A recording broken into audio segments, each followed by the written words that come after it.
What's going on? Amber Camera here. I'm going to give you 3 tips to make for the optimal workout to get the most out of your training.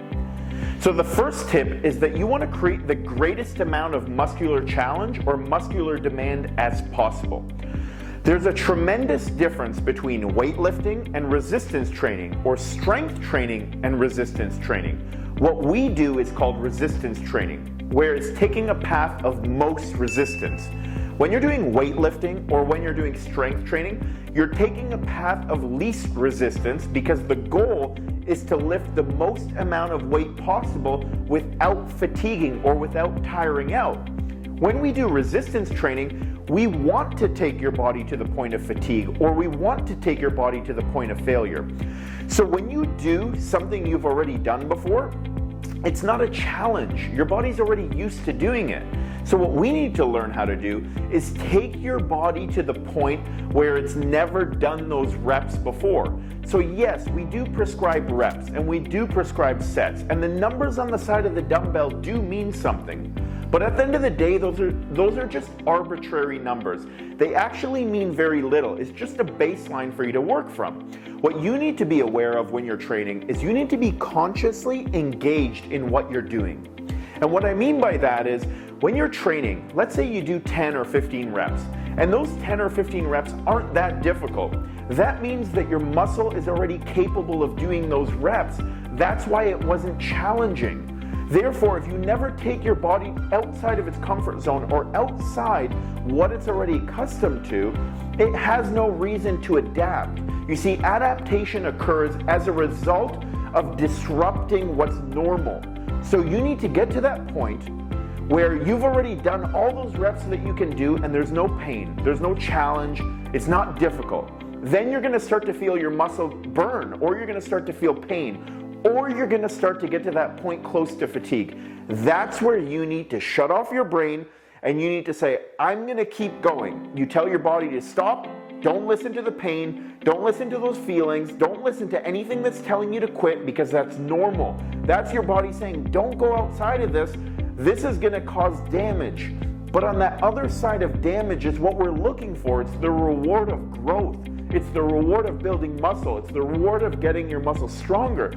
It's the reward of eliciting metabolic adaptations where your metabolism kicks up a notch to compensate for the fact that your muscle's being broken down and it needs to repair itself. So there are so many benefits that come along with doing that, and if you stop every time it gets difficult and you never take your body to that point of muscular challenge, you don't actually get the benefit of all the reps that you've done throughout the course of your workout, because you're doing what your body's already capable or tolerant of doing. Therefore, in order to get the most bang for our buck and to reap the benefits of the training session, we need to push ourselves outside of that point and don't leave anything on the table. So take everything that you possibly can, even when it's difficult. Your natural inclination is going to be to stop. It's going to be to put the weight down, but that's where you need to be conscious. And you need to say, I'm going to keep working through these reps and I'm going to get the most out of what I'm doing right now. That's step number 1. Tip number 2 is learning proper setup.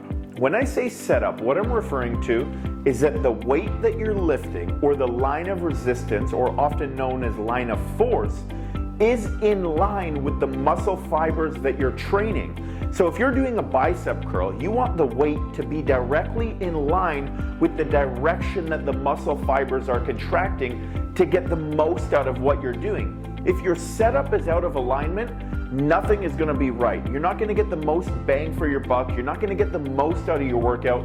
So we first need to set up properly. If you're lifting a dumbbell, the line of force is always going downward toward the ground because of something that we know called gravity.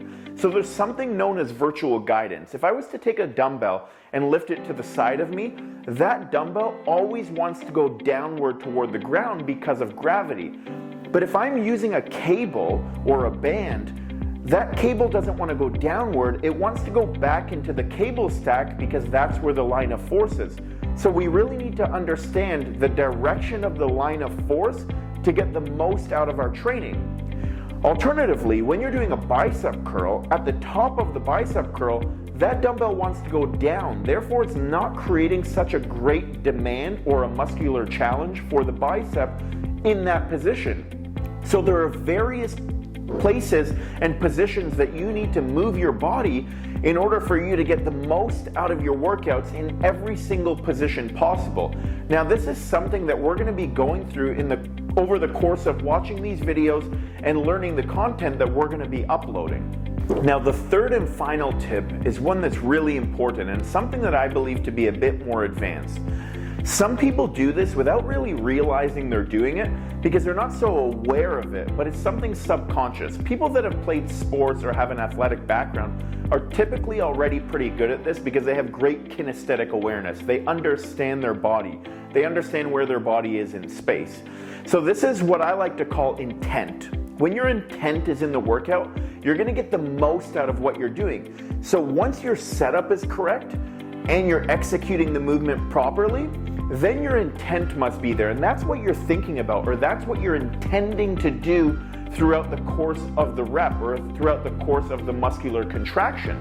When your intent is very specific about what you're doing, it's like wringing out a towel, right? If there's water on a towel and you wring it out, you're gonna get every last drop out of it. And that's why your intent is so important. So let's say that you're doing a bench press.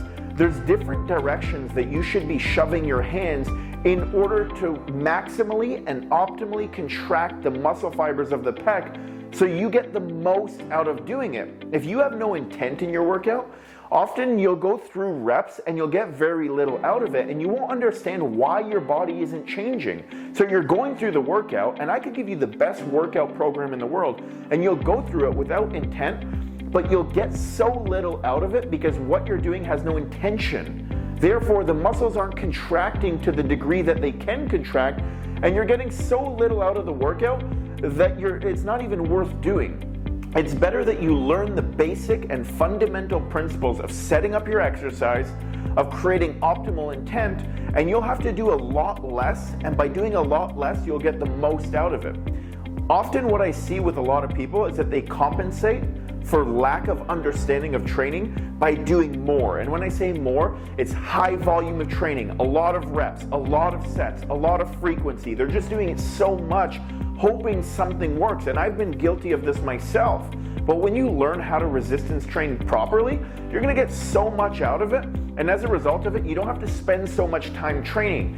And one of the best things that I learned out of that is over the course of doing so much to compensate for not knowing how to do what we're doing, we end up damaging our joints and we end up destroying our joints and beating them down because the joints take such a great beating as a result of lifting so much weight and throwing so much weight around and doing so much frequency so that our muscles aren't even getting the most out of it. It's your joints, it's your knees, it's your ankles, it's your hips, it's your back, it's your shoulders that are getting destroyed instead of the muscle tissue which actually can grow back relatively quick, which is what we want to do. So those are the three main tips that I suggest you really understand and educate yourself on and familiarize yourself with so that you can get the most out of your training.